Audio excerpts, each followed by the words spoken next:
Bible literature ministry అనుదిన ధ్యానములు July 4 అంశము అవసరమైనది ఒక్కటే వాక్యము లూకా సువార్త 10వ అధ్యాయము 41-42 వచనాలు.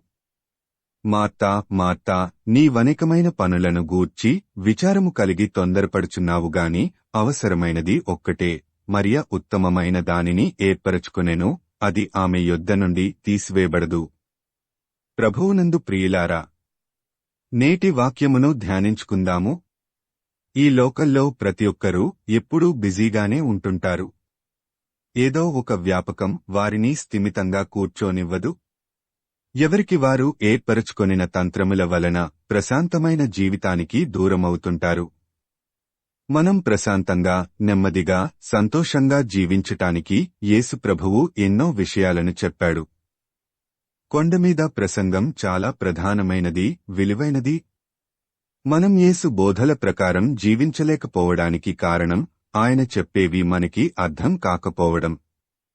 అర్థం కాకపోవడానికి కారణం ఏంటంటే ఆయన చెప్పే వాటికి పూర్తి భిన్నంగా మన ఆలోచనలు, మన జీవితం ఉంటుంది. అందుకే ఒక పట్టాన మనకి అర్థం కావు, ఒకవేళ అర్థమైనా వాటిని అనుసరించలేము. ఇంత పెద్ద ప్రపంచంలో ఎన్నో రంగులు, హంగులు, ఆర్భాటాలు, స్నేహాలు, బంధాలు, బంధుత్వాలు, ప్రేమలు, పెళ్లిళ్లు, ఈ లోకాన్నుండి మనల్ని విడదీయలేని ఇంకా ఎన్నిటినో కాదని, అవసరమైనది ఒక్కటే అని చెప్పగానే ఓకే చెప్పడానికి మనమేమన్నా పిచ్చోళ్లమా? ఇలాంటి ఆచరణ సాధ్యం కాని బోధ చేస్తున్నాడనే కదా ఆయన ఏర్పరుచుకున్న 12 మంది శిష్యులు కాకుండా ఆయనను వెంబడించే శిష్యులలో కొంతమంది ఆయనను వదిలేసి పారిపోయారు. మళ్లీ ఆయన దగ్గరకు రాలేదు. అప్పటి నుండి ఆయన శిష్యులలో అనేకులు వెనుకతీసి మరి ఎన్నడూనూ ఆయనను వెంబడింపలేదు. యోహాను 6:66. అప్పుడు యేసు తన శిష్యులను కూడా అడిగాడు, మీరు కూడా వెళ్ళిపోవలెనని యున్నారా అని. ఇదే ప్రశ్న దేవుడు మనల్ని కూడా అడుగుతున్నాడు. నేను చెప్పేది ఆచరించలేక మీరు కూడా వెళ్ళిపోతారా అని. బాగా ఆలోచించి సమాధానం చెప్పాల్సింది మనమే. మన మంచుకోసం దేవుడు చెప్పినవి ఆచరించగలమా లేదా అన్నదాన్ని బట్టి మన భవిష్యత్తు ఉంటుంది. అవసరమైనది ఒక్కటే, అదే దేవుని సన్నిధి. మరియ ఎంచుకున్న ఉత్తమమైనది, అదే దేవుని సన్నిధి. యెహోవాను వెదుకుడి, ఆయన బలమును వెదుకుడి, ఆయన సన్నిధిని నిత్యము వెదుకుడి. కీర్తనలు 105:4.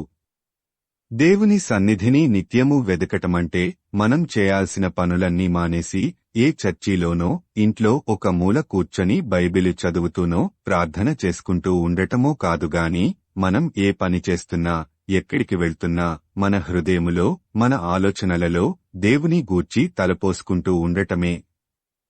యేసు చెప్పిన విషయాలను నెమరువేసుకుంటూ బ్రతకటమే ఆయన సన్నిధిలో ఉండటం.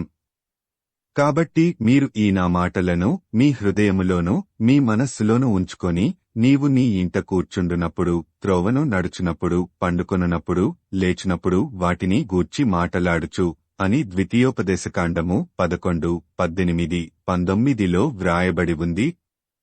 ఇలా చేయడమే మనం దేవుని సన్నిధిలో నిత్యము ఉండటం. అవసరమైనది ఒక్కటే అని యేసు చెప్పింది కూడా అదే. మరి దేవుని సన్నిధిని నిత్యము వెదకటానికి నీవు సిద్ధమా? ప్రార్థించుకుందాము. ప్రభువా, ఈ లోకంలో జీవించినంతకాలము మేము ఈ లోకానుసారంగా జీవించకుండా నిత్యము నీ సన్నిధిని వెదుకునట్లు మాకు సహాయం చేయమని యేసయ్య నామమున అడుగుతున్నాము తండ్రి. ఆమేన్. ప్రభువునందు ప్రియులారా, మార్కు సువార్త 16వ అధ్యాయము 15వ వచనములో మీరు సర్వలోకమునకు వెళ్లి సర్వసృష్టికి సువార్త ప్రకటించుడి అని యేసు ప్రభువు చెప్పాడు. కాబట్టి సువార్తను ప్రకటించడంలో భాగంగా ఈ వాక్యమును మీ స్నేహితులు, బంధువులకు షేర్ చేయమని ప్రభువు నామమున కోరుతున్నాను. దేవుడు మిమ్మును దీవించునుగాక.